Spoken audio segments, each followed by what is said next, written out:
Hey everyone, this is me a quick video explaining to you why it is that I do not personally like 9 Circles Bokken.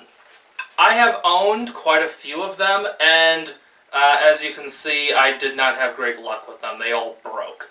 And pretty much everyone that I've seen who had them, they ended up breaking or cracking eventually on them as well.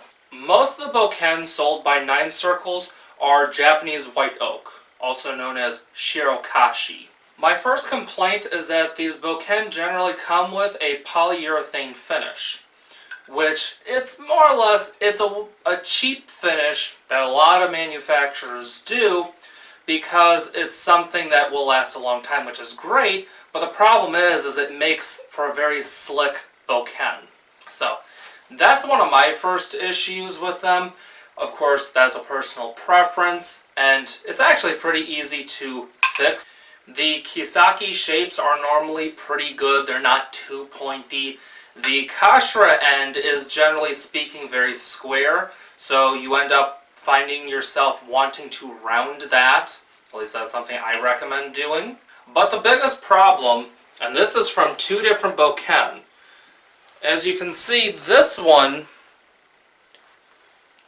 the grain is very much horizontal. So the grain is running this way on this one right here. That's not a good thing. You really want this grain to be this way, not this way. So as much in line with the edge to spine as possible. This one here is slightly better, but not much. As you can see, the grain is still way too horizontal. If you can't have the grain run completely this way, then a little bit of an angle is okay. This here is an example of a Bokken that, as you can see, the grain is not perfectly this way, but it's still pretty close. It's a little bit off, but not too bad.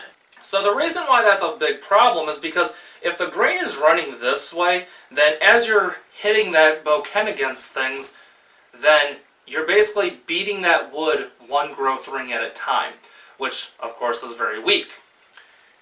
If the grain is this way, then you're beating on more than one growth ring at a time, which of course is much stronger. And the problem is that most of their Bokken are that way. They have really bad grain. It's either horizontal or it's very close to horizontal. I did not see a whole lot of 9 Circles Bokken with the grain even close to being at this angle, and definitely not at this angle. So the grain is just all bad. So for that reason alone, I can't recommend them. They are not good Bokken. Even for the price range of a 9 Circles Bokken, there are still way better deals out there to be had.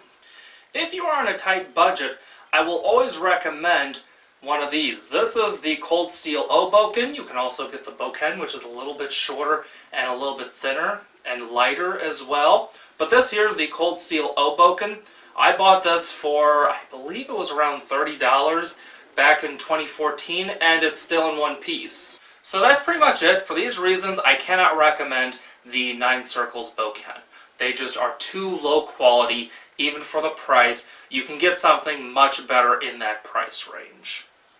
If you don't want a Cold Steel Bokken, and you are close to somewhere where they actually sell Bokken, take a look. I always like to be able to actually look at the Bokken. I do not really like to mail order wooden Bokken, unless it's from a manufacturer that knows what they're doing. This here is a Bokken that I bought years ago in Chinatown, and the Bokken grain is really close to vertical.